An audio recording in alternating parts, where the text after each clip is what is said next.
dostići Hrista bezgranično ljubio, celoga života samo njemu služio. Jedino si Boga to zaslužao, reč ljubavi Božija svima propovedao.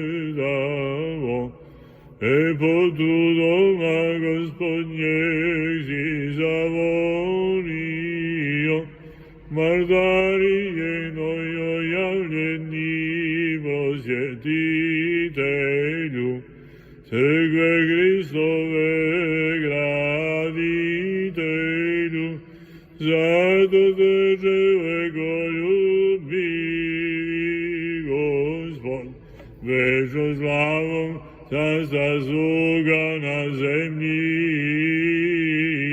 i na nebu proslavi.